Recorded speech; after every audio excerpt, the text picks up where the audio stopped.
All right, to continue the celebration of the 40th anniversary, today I wanted to jump in the de Havilland DHC-2 or the Beaver. We are in Victoria, Canada, in the float version. I am not super educated on float aircraft, but I've done a little bit of reading and a little bit of research and did one flight in this already and really enjoyed it. I did find a mod that helped out with one of the major problems, which I'll talk about in a little bit more once we get into the cockpit. But today we're going to be taking off from Victoria here. We're going to be taking off into the west there, but then making a turn up to the north and heading up to the Squamish River. Then we're going to follow the Squamish River up to Whistler, where we're going to go canoeing for the day on Green Lake. So without further ado, let's go ahead and watch our step over this canoe and get on into the inside of the aircraft. Let's get it fired up.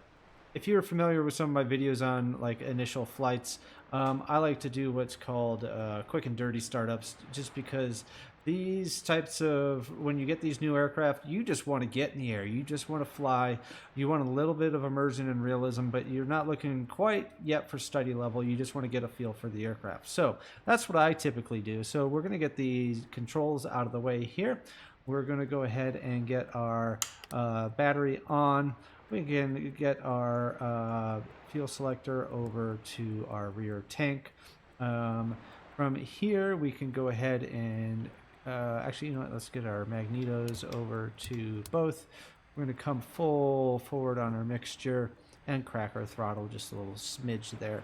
Down on the side here, you have a primer. You can hit that 4 times. There you go. And then we have a wobble pump here where you need it to be at 5 psi. Nice thing is that this wobble pump versus like if you're familiar with the Boeing 247D, you just have to do it once and it gets you right to 5 psi. From there we can just come over here and click on the starter, and then we will advance our RPMs. Get a little bit of throttle in here. I want to be around 700 or so, and then we can go ahead and turn on our alternator and our avionics, and let's get some lights on. We're already pretty much set for taking off, so we're going to get our landing lights on, strobe light on, nav lights, and we're also going to pop on our pitot heat here. Everything else is pretty much good to go. We can come up to our flaps here, and we're going to set them to take off. Make sure that those have come down. Yep, everything's looking good there.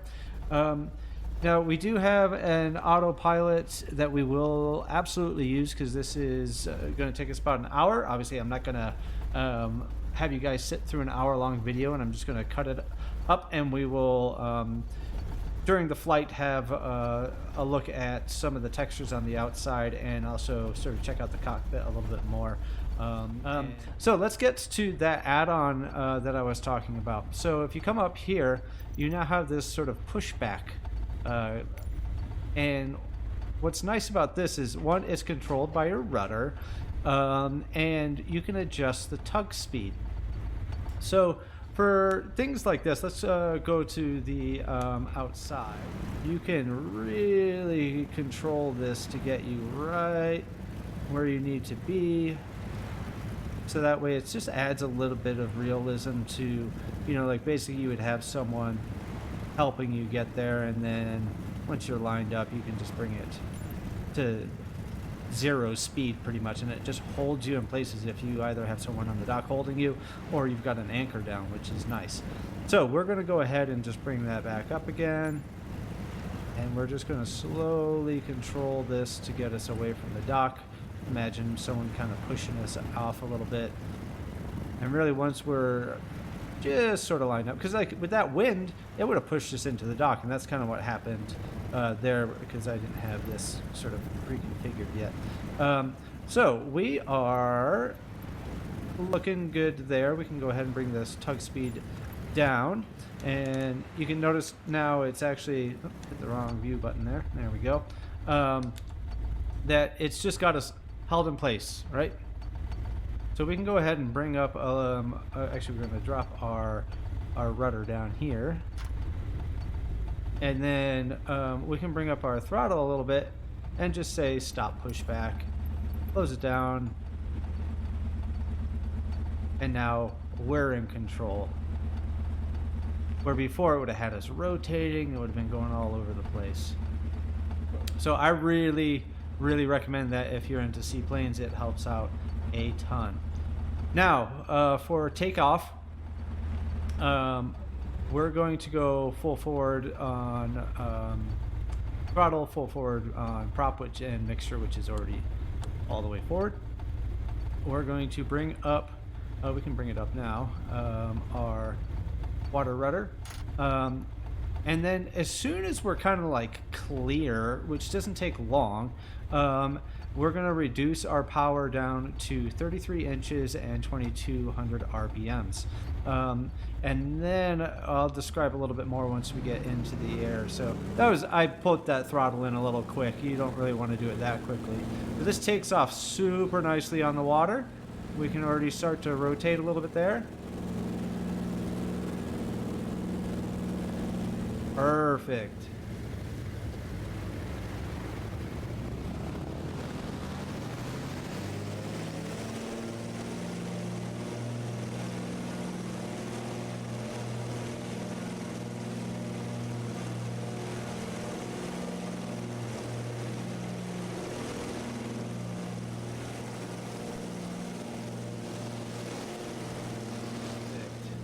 And so now we can already reduce that down to about 33 inches and 2200 RPMs.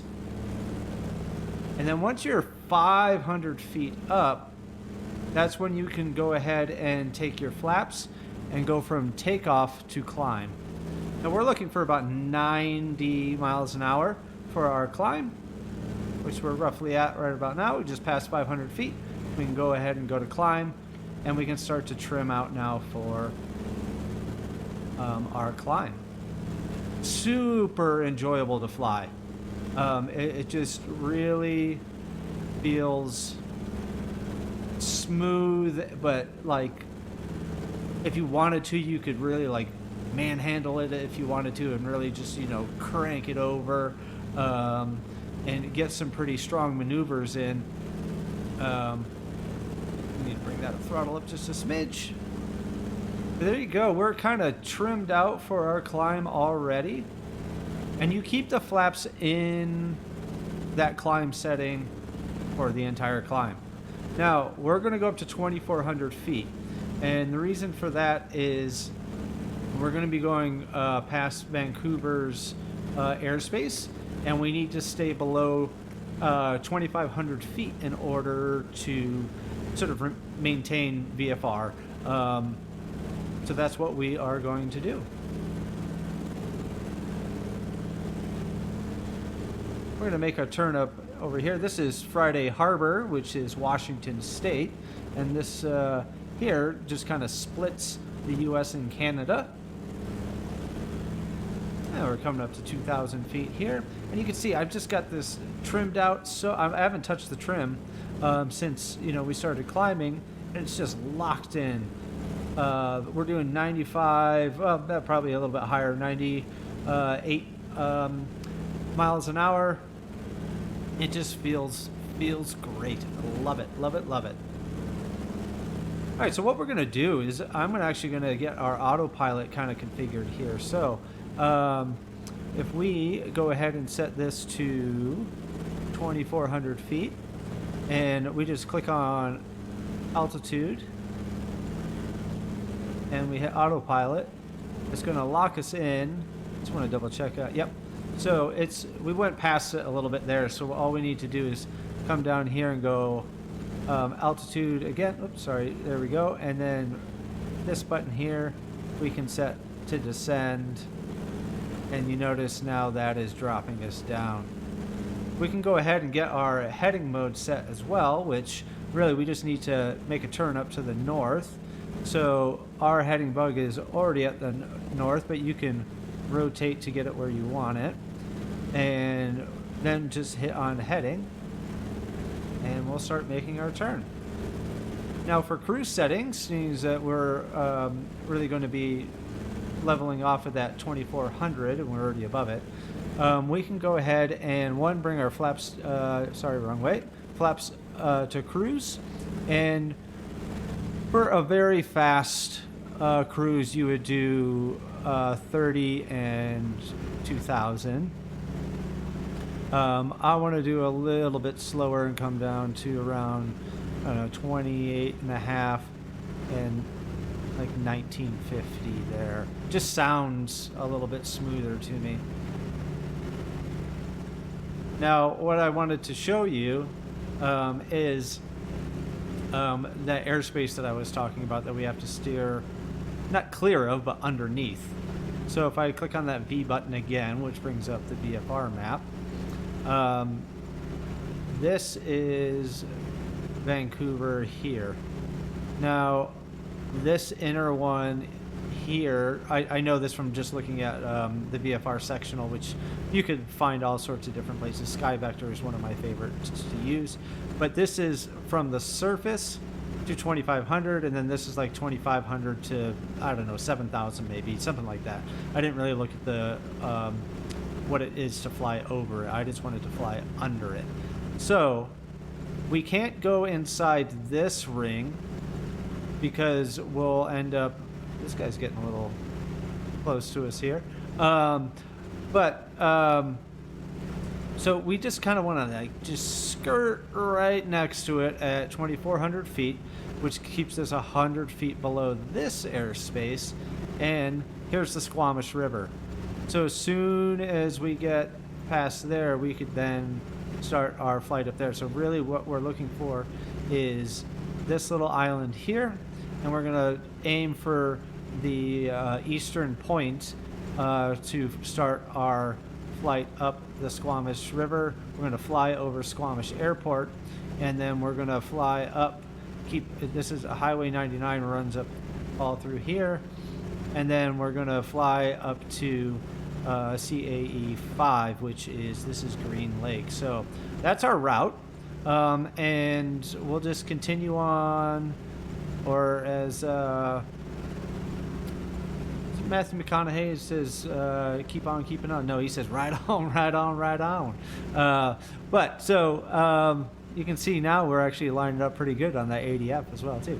So let's just cruise along. I'll join back in with you. There's Victoria there. I'll jump back in with you guys once we're at the Squamish River.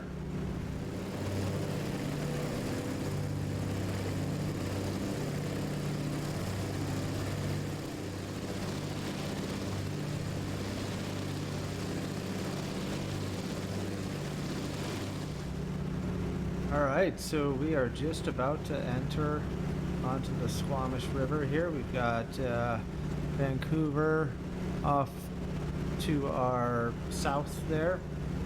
Now the other thing that we need to do is we could fly this, it gradually goes up, but the lake that we're going to land on is at 2,100 feet. We're currently at 2,400 feet. There's obviously land in between there as well.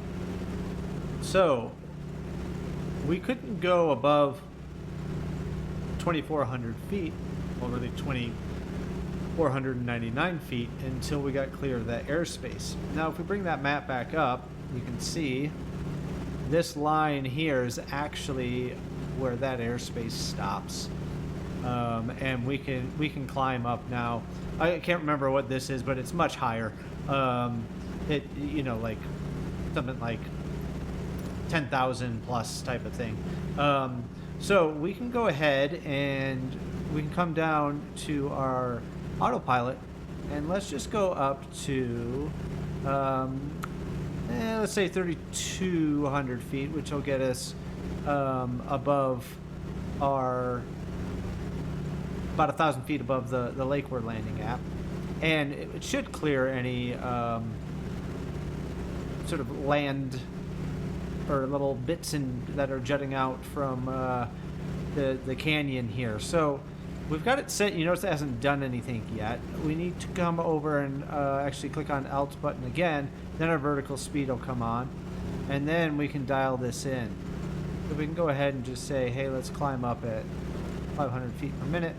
We can give it a little bit more power. We don't need to go crazy here because it's just a nice gradual climb. So we'll do 30, 20.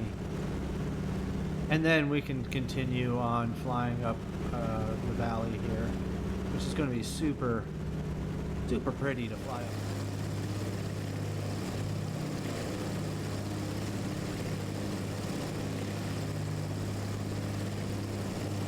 But we'll continue flying up this this fork here, and you know, really, this is where it's going to be keeping.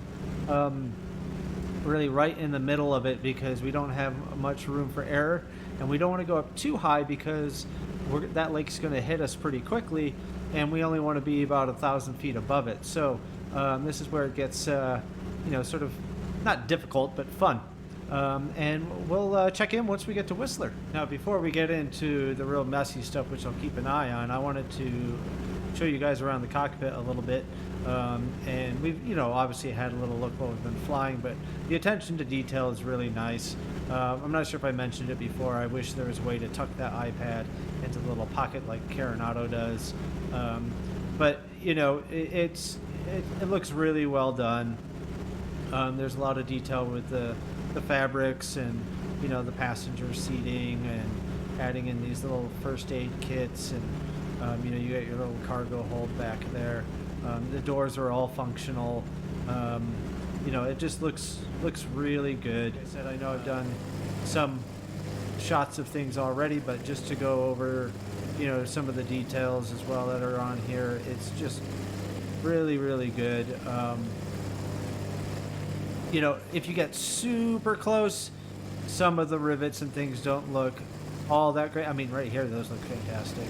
I mean, you can even see like there's a little bit of a dent there, which is cool. I think this canoe they made is awesome. I mean, just look at the detail with the paddles tucked in. Sorry, I'm paying attention to where I'm flying right now too. Gonna make a little bit of a turn over here. But yeah, just really well done. I'm really enjoying learning how to fly a seaplane.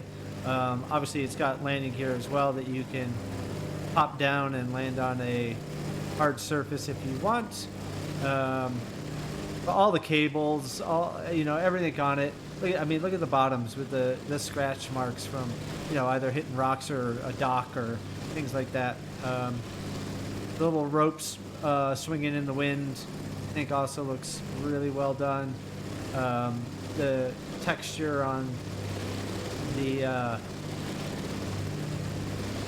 floats here to step onto the aircraft look great. You know, the sound is good. I'd say that would be the only thing that I'm like, I wish it had a little bit more of that radial thump to it. Obviously, I have no idea what the actual Beaver sounds like, but I feel like it would have a little bit more of a deeper noise than this high revving sound that it has. Let's go ahead and jump back in before I crash into a mountain. So let's just carry on. We don't have much further to go, and we'll get this thing landed.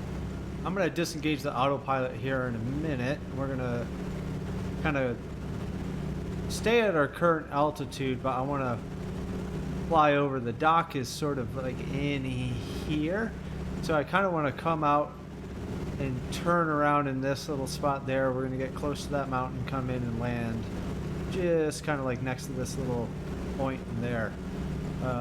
So let's go ahead and I'm going to disengage the autopilot now. Come on down here and pop that off. Now we're flying manually. I'm going to start to slow us down here.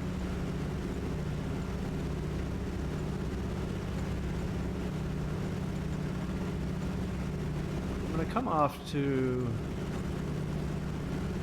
the left a little bit here because I really kind of want to have a look at the dock. See if I can't pick up on any indication of the wind. It's just inside these trees here. The water looks pretty smooth.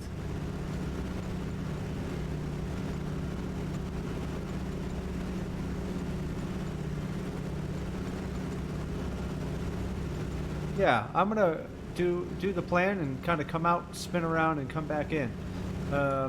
So we are already down to 100 miles an hour, or 90 miles an hour. I'm going to go ahead and bring down the first notch of flaps and start to slow us down here. Might as well do the second notch as well. I'm going to come forward on the RPMs a little bit here, make sure the mixture is full as well. Yeah, let's figure out the best way to do this here. We got plenty of space to kind of come over, fly right over here. Gotta keep an eye on this side. Alright, we're gonna go ahead and do a pretty steep bank here.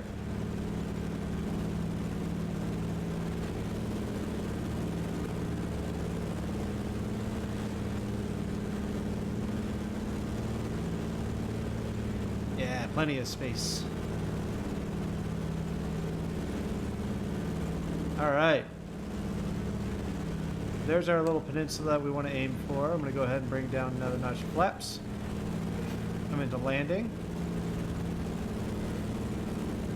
Start to slow that throttle down. We're also going to make sure our carb heat is fully cold. Now we just want to come in, and I'm just going to kind of fly it nice and gently here. Just come over, watching that airspeed here.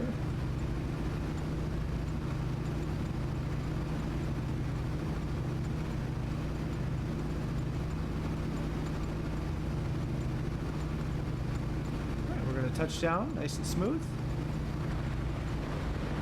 Oh, got a little bit of a bounce.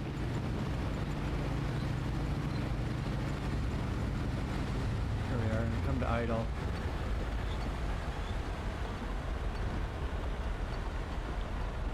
There's our dock just over there.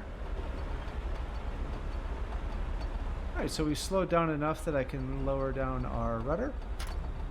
Pop that down. A little bit more control over it here.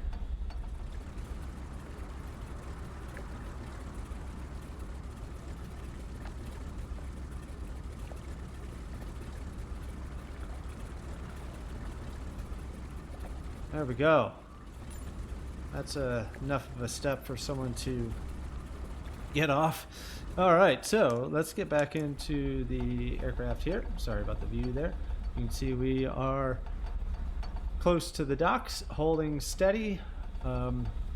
As far as shutdown on this, we bring up a little bit of power. We can bring our prop all the way back and mixture all the way back as well. And then we can make sure we turn off all switches. And there we go. I don't know why that popped up. We'll close that down. I wonder if that disengages it and we're going to float. Nope, it held us steady. And then we can turn this to there and go ahead and open up the door. There we are. Well, I hope you enjoyed. Like I said, as always, learning experiences for me as I share what I sort of run into while doing these flights, and I hope you learn from them just as much as I learned from flying. So thank you for flying along with me today. This is Sprocket Simulations wishing you happy flights, and in this case, wet landings. Take care.